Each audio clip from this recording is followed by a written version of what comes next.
Hallelujah, Church of God. Hallelujah, torero ry'Imana. I greet you in the name of Jesus. Ndabasuhuze mu izina rya Yesu. Mbifurije igitondo cyiza cy'umugisha. I wish you a good morning of a blessing. Uyu ni umunsi wacu wa 49 mu masengesho y'iminsi 77. This is 49th day of prayers out of 77 days. Shimye mwese abo turi kumwe. I appreciate all of you are together with us. Intumwa Paul yavuze ngo nzi ko umuhate wanyu atari ubusa mu Mwami. Apostle Paul said that I know well your strength in God is not for nothing. Gusenga gushaka Imana si uguta umwanya. Praying and seeking for God is not wasting time. Hari umugisha. There is a blessing. Yesu abaho umugisha. Jesus bless you. Dusenge. Let's pray. Data mu izina rya Yesu. Father, in Jesus' name, Twakiriye ubuntu bwawe. we receive your grace Twakiriye amavuta yawe. and we receive your anointing. Uzubane natwe. You come and be with us. Landro prosita la malama. Hallelujah. Yakatike zomelmai. Hallelujah. Riso tobri biga kesito. Amen. Uyu munsi umustasanzwe. Today might be a special day. Igitondo cyacu kuri kino cyumweru. This morning of ours, this morning Sunday, Igitondo it might be a kidasanzwe. special morning. Mu izina rya Yesu. In Jesus' name. Amen. Amen. Turasoma muri Luka We are going to read in Luke, igice cya mbere Luke chapter 1, umurongo wa 45. verse 45.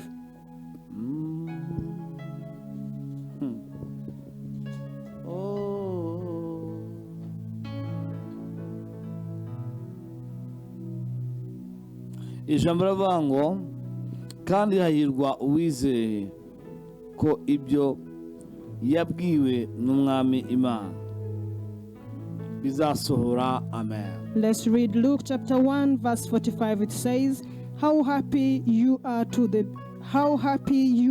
believe that Lord's message to you will come true. Amen.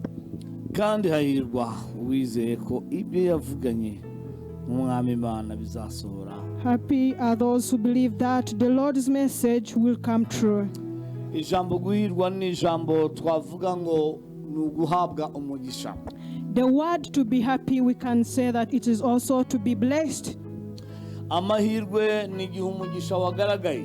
A chance or to be happy, it's when the blessing has appeared Abantu bakawubona and people sees it, ko hari imigisha bitaragaragara. because there are some blessings that are not yet Ariko seen, iyo wagaragaye but when it has come to be seen, yitwa amahirwe. it is called the chance. Bibiliya ivuze ngo hahirwa uwizeye ko ibyo yavuganye n'umwami Imana bizaba. The Bible has told us, happy are those who believe that what the Lord has told them will come true. Hari umugabo There is a man, Bibiliya itubwira the Bible tells us, bita Zakariya. who is called Zachariah. Aha muri Luka Here in Luke igice cya 5. chapter 1, verse 5, Uyu mugabo Zakariya this man Zachariah, ngo ari umutambyi. that he was a priest. Yatambiraga Uwiteka ku manywa na nimugoroba. He used to sacrifice to the Lord in the morning, in the evening. Yabaga afite ibitambo ashyiriye Uwiteka. He used to be in charge of the sacrifices, taking them to God. Zakariya uyu nguyu Zachariah, ubuzima bwe bwose all his life,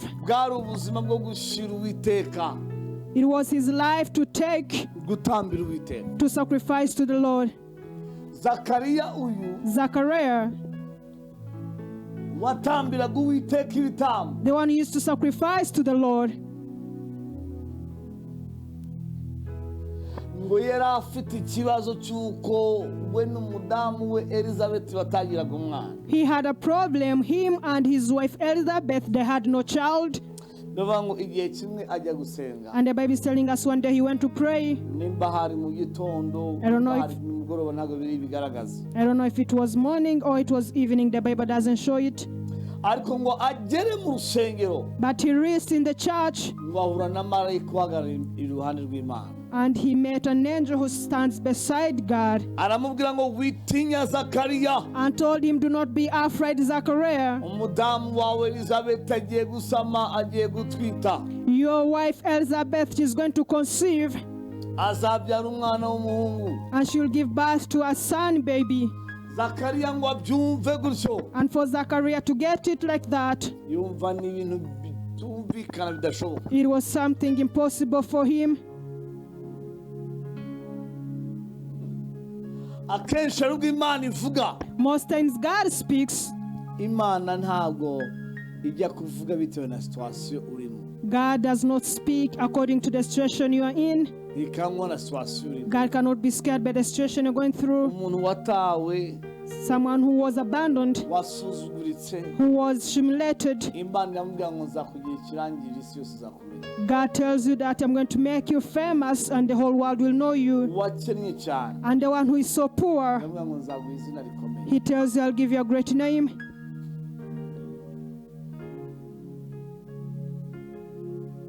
Udafite icyerekezo cy'ubuzima The one who has got no direction of life, cyangwa ishusho y'ubuzima, or the one doesn't have any image of life, iramubwira ngo nzakugira umuntu udasanzwe. and he tells you I'll make you someone unusual. Hallelujah. Hallelujah. Zakariya Zachariah, wahoze ari ingumba, the one who was barren, wari mudamu, him and his wife, Imana iramubwira ngo ugiye umudamu wagiye gusama. God told him your wife is going to conceive. Zakariya ngo arabipinga pe.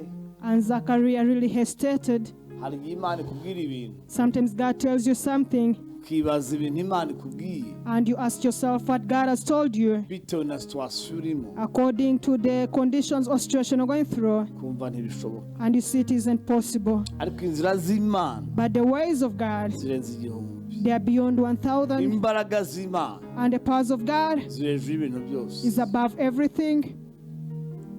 Zakariya marayika aramubwira ngo noneho ugiye kutavuga, An angel told Zachariah that you're not going to speak, ngo ugiye kugira uburagi you're going to be dame kugeza igihe until the time umudamu wawe your wife, azatwitira. until your wife will conceive.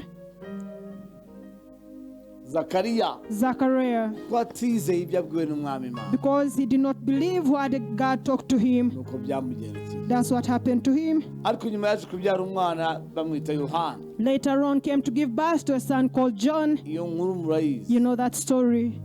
Kwizera kwawe guke, Your low faith, kuba utabona ibyiringiro imbere, for you not seeing hope before you, kuba utabona ubutsinzi imbere, for you not seeing victory ahead of you.